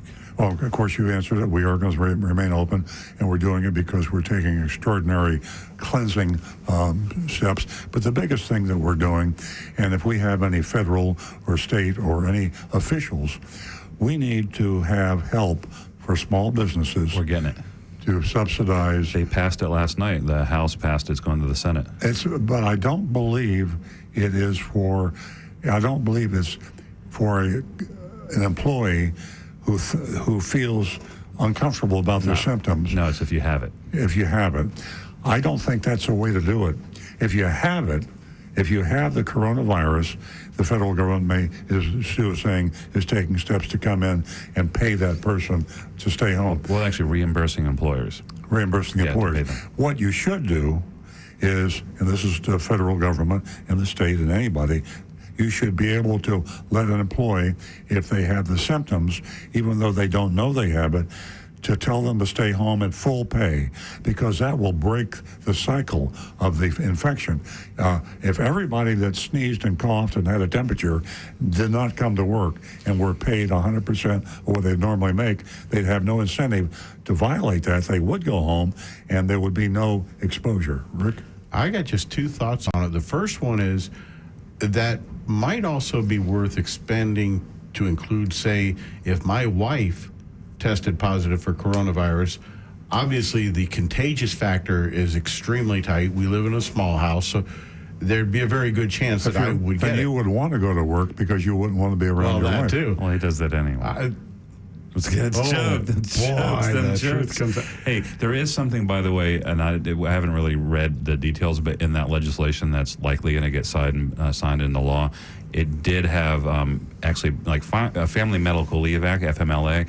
Well, it allows you to keep your job if you have to leave or take. Okay, let's move along. We're getting on real quickly. Yeah, It's important. But the only other thing that I mentioned, it's going to be paid family medical leave, is what I'm trying to tell you, Rick. Testing needs to be made available immediately. Yeah, okay, let's... Good morning, Earl and Company. Get to a non... And in Pennsylvania, looking to clarify the tire pressure monitoring system instructions. First, and always make sure you read your owner's manual, because not all cars use TPMS the same way.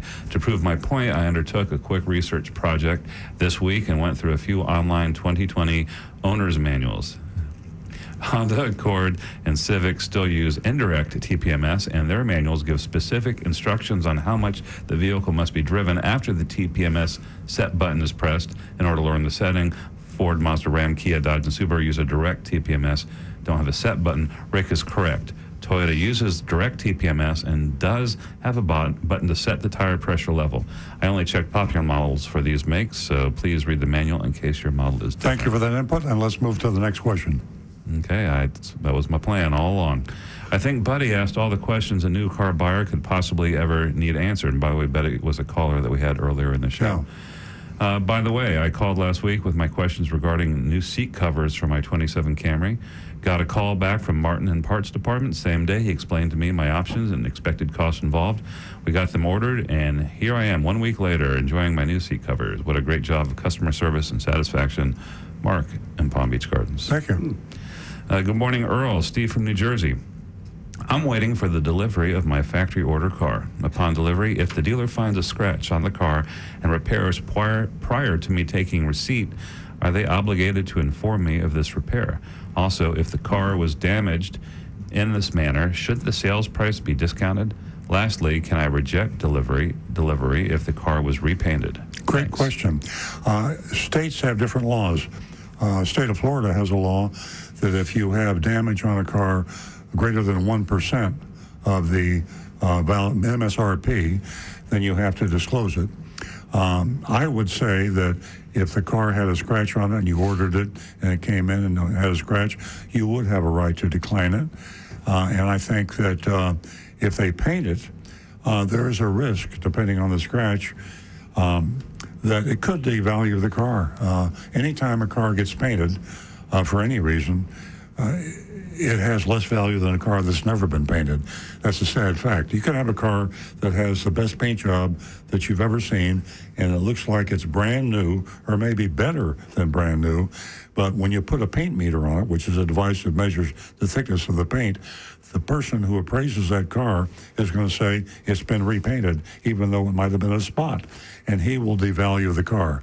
So if I were buying a new car that I ordered and there was a scratch on it, I'd say, I don't want that car. I want one without a scratch on it, even if you painted it. But the dealer would not be required to tell you that it had been repainted, and that's a sad fact. Yeah, it's a shame that the average consumer doesn't have access to the paint meter that we use when we appraise cars. Good point. Because that would give it away. Actually, you know what? It could save you a ton. I mean, I think they're about $100 or so to get a paint meter. You could probably get it online. What's the official name? Do they call them paint meters? Or? I don't know. Yeah. Well, we could Google that. Yeah. Okay. Next. Rick, you got anything? The Carsis coating thickness gauge paint meter, basically, available on Amazon, $120. The red one is $130, and they have some cheapy models here for like $17. But I think I would probably go with one that's going to be a little better quality. But yeah, I'm seeing one right on here right now at 5 stars, 5 reviews only, but it's 5 stars.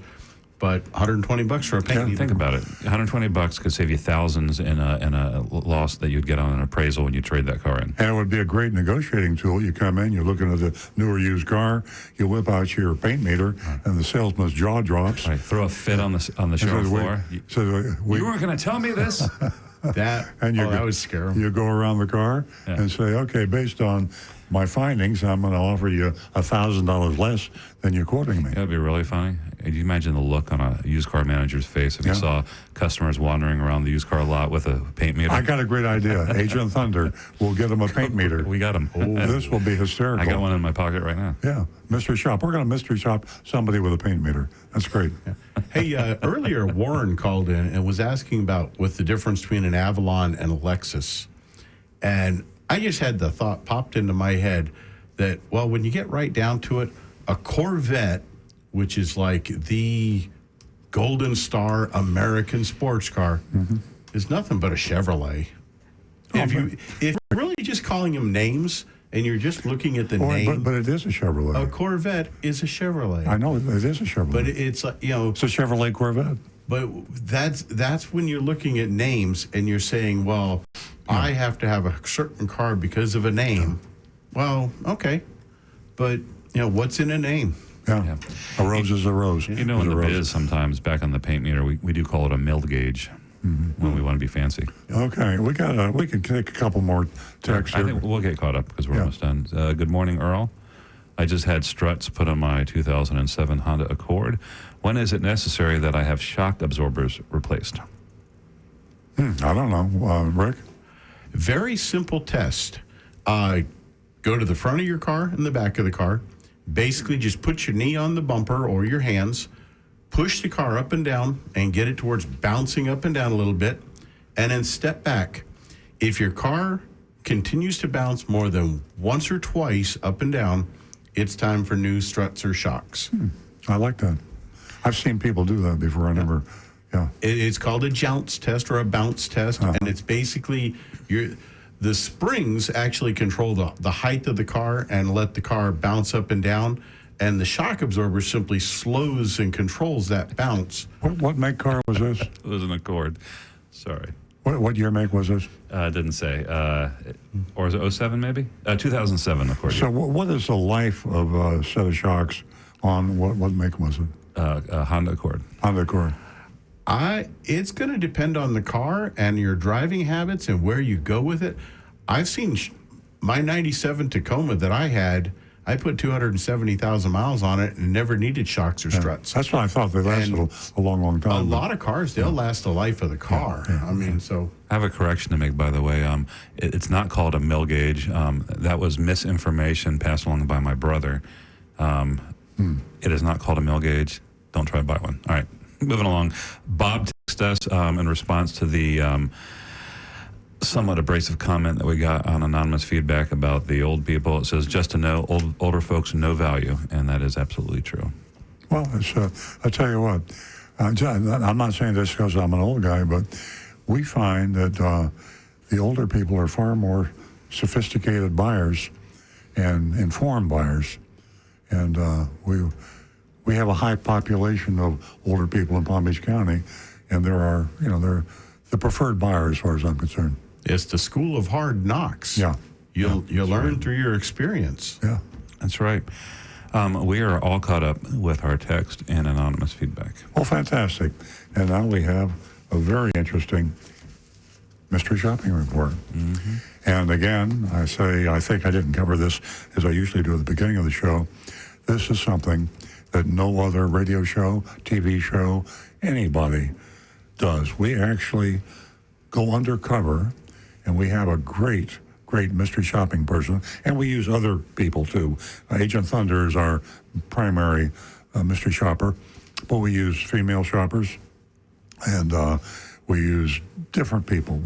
We actually have teams go in, husband and wife, even children come in to mystery shop. So when we go into a South Florida car dealership, they can't tell by the looks of the folks coming in there who they are. And they don't know that they're not going to buy a car in reality. Disguises. We use disguises sometimes. Exactly.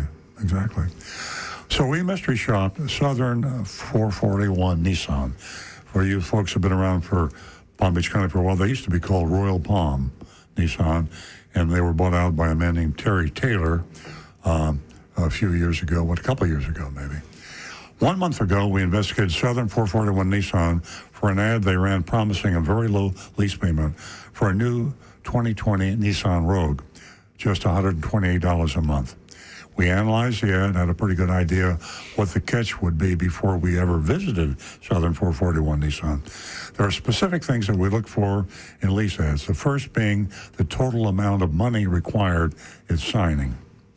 And this is always hard to find and figure out, and it's always in the fine print. This amount should include the down payment and all taxes and fees. We also look at the contract term, 36 months, 48 months, 24 months, and the miles allowed vary from, I saw one ad a long time ago that actually 5,000 miles a year, and it was 50 cents for an overage. I haven't seen that since, but 7,500 is not uncommon, 10,000 is common, and 7,500 is, I don't think do they do 10,000? I've seen 10,000. 10,000, yeah. So you've got to know what your mileage allowance is, and you can't see it because it's in the fine print. Yeah. And the lower the mileage allowance, the likelihood, the more it's going to cost you. They'll hit you with 15, 20, 25 cents a mile, and as high as 50. Yeah, anything you save in the payment, you'll give it up. In that case, we suspected the catch was a large amount of money due at signing, and it always is. Even the manufacturer's ads, I might say, which you would think that General Motors and Honda and Toyota, when they advertise on television and they say $199 a month coming from Honda or Toyota, and in the fine print on the TV that you cannot read, $2,000, $1,000, $5,000. You don't know what it's going to be. I saw a Brayman ad one time that had $20,000 down payment in the fine print. Yep. $20,000. So even on the manufacturer ads, when they have the out of pocket, the dealers will add more to that. I mean, they'll be because the fees aren't included. Oh, sure. In that. Yeah, exactly. Yeah, taxable fees, non-taxable fees. When Agent Thunder went in, he confirmed this was indeed the catch.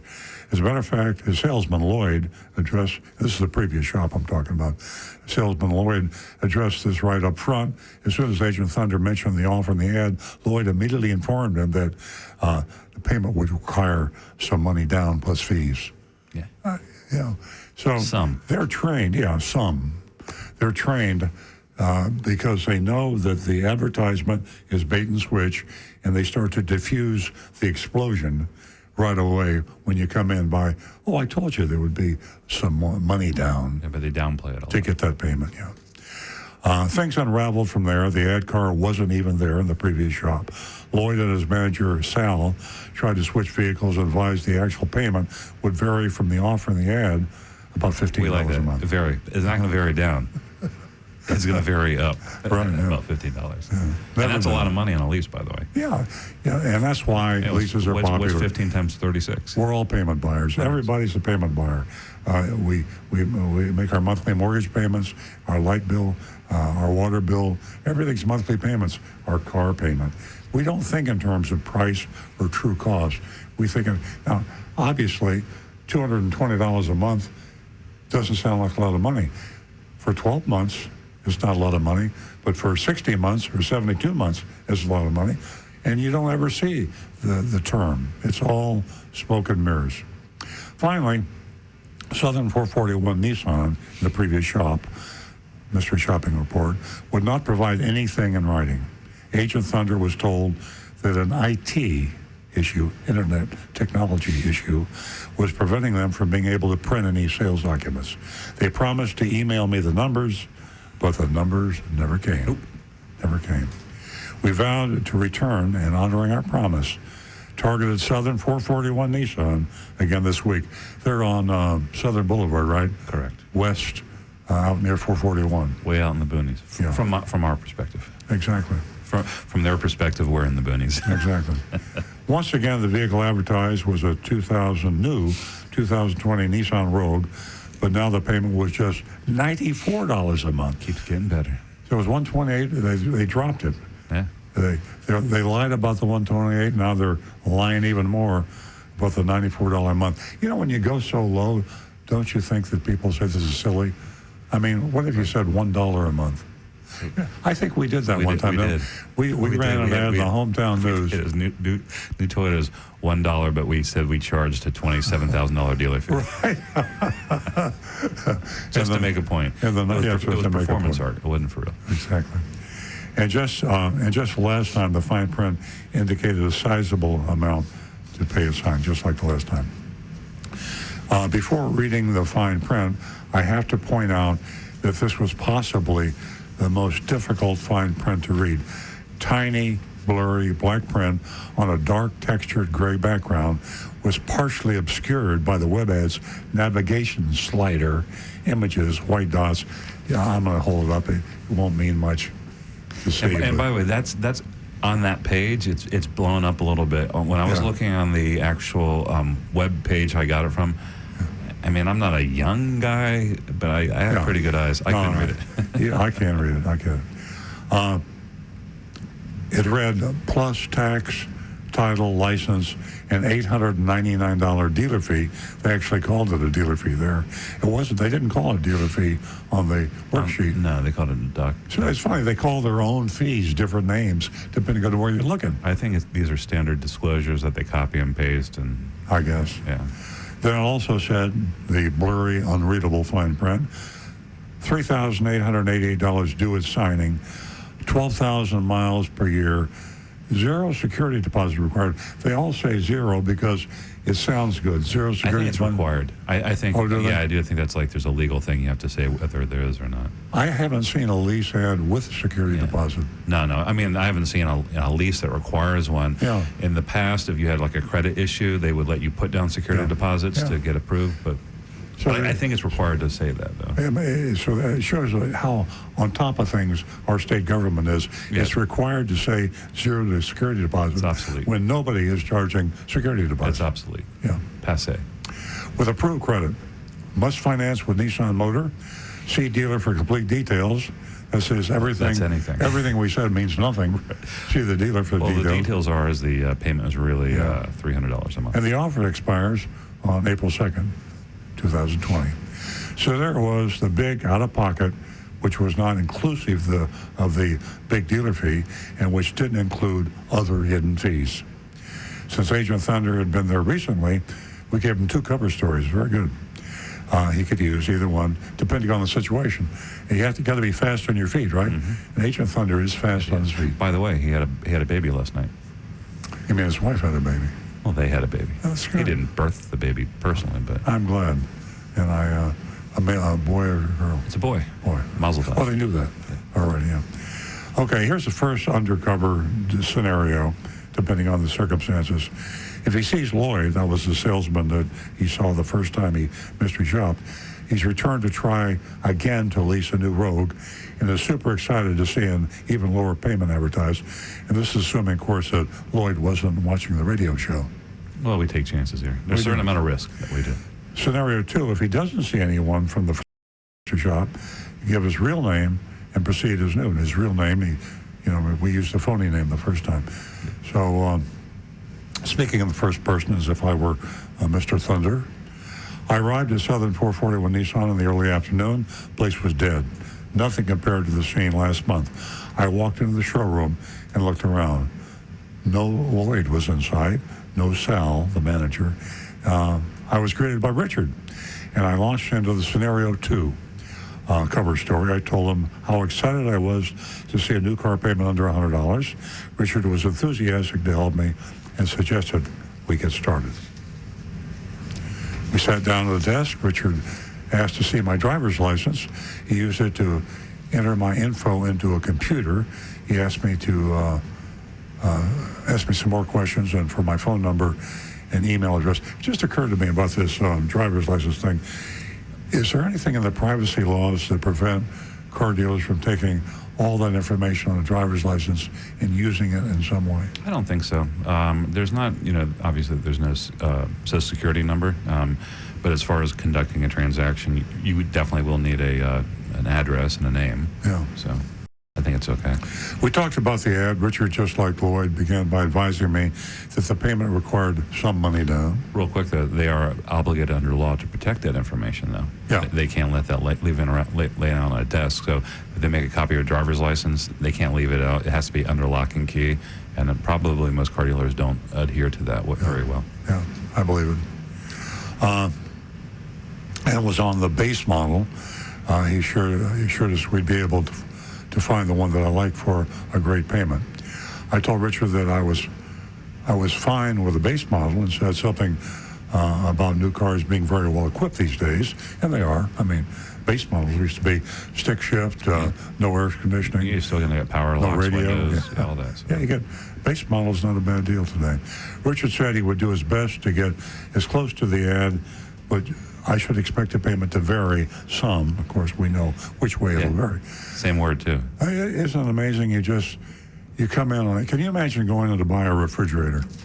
And you go in and you say, I want that GE refrigerator that you advertise on television. And the first thing the salesman says, well, we'll try to find you one close to that price. Yeah.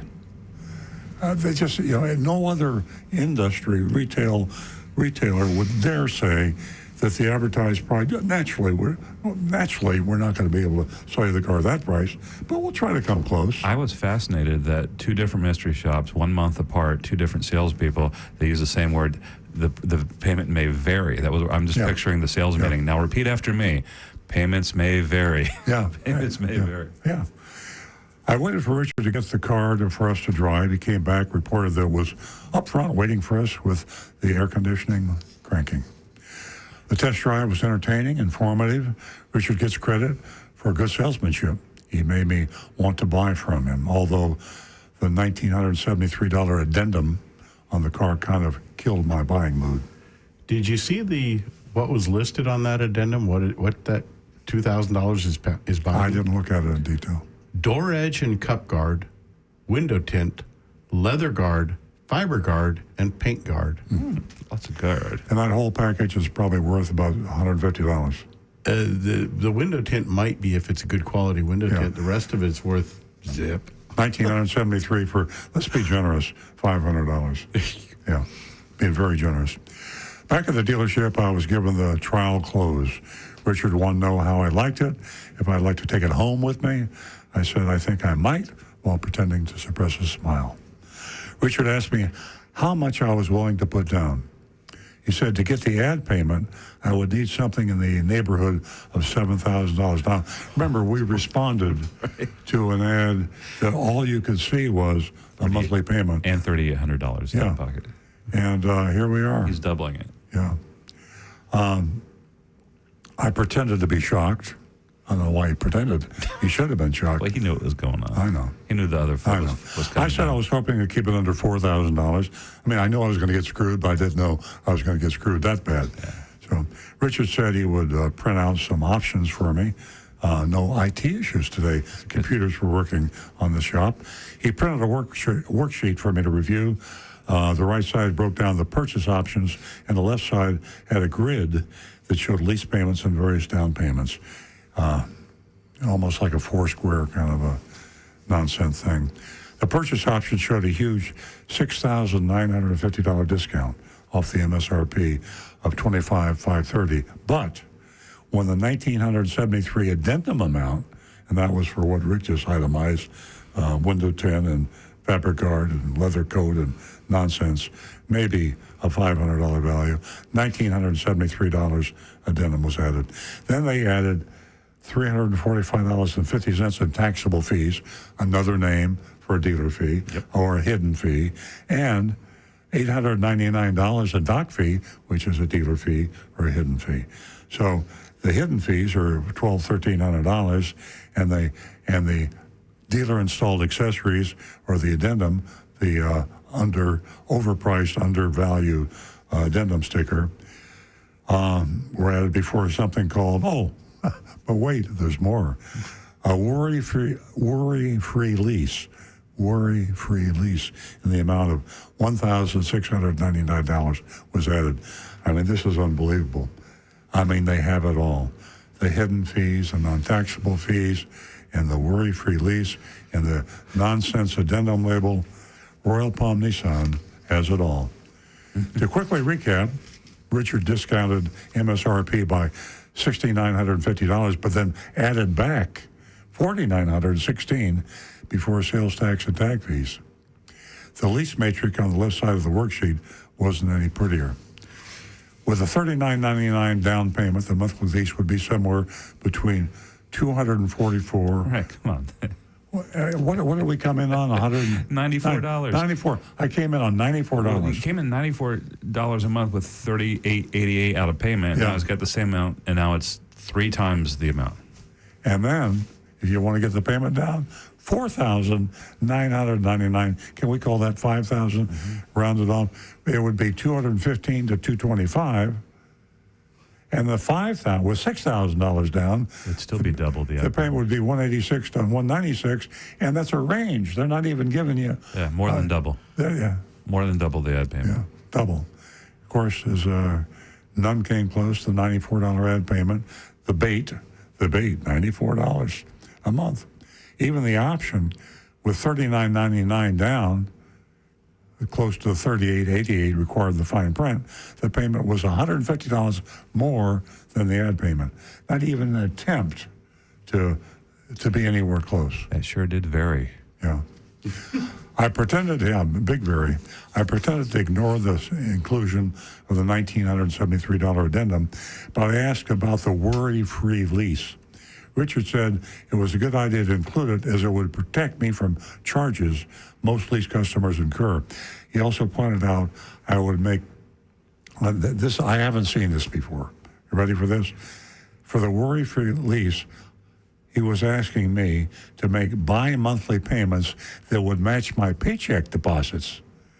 I said that wasn't necessary. Yeah, that's the smart payment plan. You can see it on the picture of the buyer's order. Yeah. I mean, they're actually willing. They're gonna go after your paycheck the minute it hits the bank and knock out the worry-free lease. I asked Richard if he could hold the car for me a couple hours. He said he would. I thanked him and said I was going to back with me as soon as she got off work. So, as we suspected, and just like our last visit, the ad was pure bait and switch, probably the greatest bait and switch we've mystery shopped in a long time. Age of Thunder got a taste of just about everything the worst of the car business has to offer. Deceptive advertising, salesperson misdirection, huge addendums, and extremely valueless products for the addendum, huge hidden fees, and unwanted insurance products being slipped in. I've got some pictures here of the ad. Verifies exactly what I said about the fact that you can't read anything. And you've got the addendum. I'm going to hold the addendum, which is just, as you look at it on the screen, just to the left of the Moroni label. And you can see how they tried to phony up the addendum to look like it was part of the Monroney. That's the reason we call these addendums phony Monroneys. They counterfeit the Monroney label, which is a federally mandated sticker. And the logo and everything, the font, the color, is made to make you think that this is the phony Monroney, and that's the real Monroney. And they have them side by side, so you really think it's the MSRP, but it is not. Okay. I don't want to prejudice this by saying what I think of the shopping report, so let's get an idea of some of the votes that we have so far. We have William on Facebook gives him an F, and then another William, a different William on text, gives him an F. We have a Lisa with an F, a Mary with an F, and a Bob with an F. I think that's a consensus. I'm failing them. Bad job. Bad job. Yeah. Rick? I've got Jose Huertas with a very big F, Ed Overdyke with an F minus, and for me, F. Well, I know Nancy is home with her foot up in the air and the boot on her foot. Did she vote? She's putting the boot. All right, I won't go there. I'm sure. I know what she's going to say. She's going to have. And Linda on Facebook gives him a big, fat, huge F. Oh, my goodness, she says. Yeah, we have a YouTube vote. Actually, we have one other question, if we can squeeze it in, if you think, after we finish. Oh, okay, let me give my vote as an F. And if you listen to the show regularly, I always struggle with Fs because I hate to put somebody on the do not buy list. Because you're a nice guy. But with this kind of behavior, I would highly recommend you buy your Nissan otherwise anywhere besides Southern 441. That is a terrible report. I don't know how many choices you have, but I would stay away from Southern 441. And if your Southern 441 Nissan is listening, you really ought to get your act together and not advertise and bait and switch like that. We're going to shop you again, and we will embarrass you again unless you change. What you're doing is illegal, it's unfair, it's deceptive, and it's terrible. And we've only got a couple of minutes left. Can we do the YouTube question? Real quick, it's George Lindsay is asking, which car is the better buy based on safety and reliability? A 2019 Accord or the Camry? I'd have to look at Consumer Reports. I honestly don't know. They're probably close. I'd say close. Yeah. I give Camry the edge, though. Ha, ha, ha. Yeah, well, but look at Consumer Reports, and they'll tell you very simply which is the safest. And it could well be the Honda because they build a great car, and Toyota also builds a great car. You know, sometimes you just have to go with the car you like as long as they're all recommended. Coke and Pepsi. And CHJ229 says, Earl, do you ever mystery shop your own dealership to see if they're doing what you preach? Every week. Every week. We try to shop it at least 2 or 3 times a week. And thank you all for joining us. And by the way, we get some bad shops too. And we counsel and coach the salespeople when that happens. Because even a good honest dealership can have a rotten apple in the barrel. That's right. thank you very much for joining us at Earl Stewart on Cars. And we hope we believe Nancy Stewart will be back with us next week. So it's another good reason to tune in, all you ladies out there. And we'll see you next Saturday between 8 and 10. Bye-bye. Stay safe.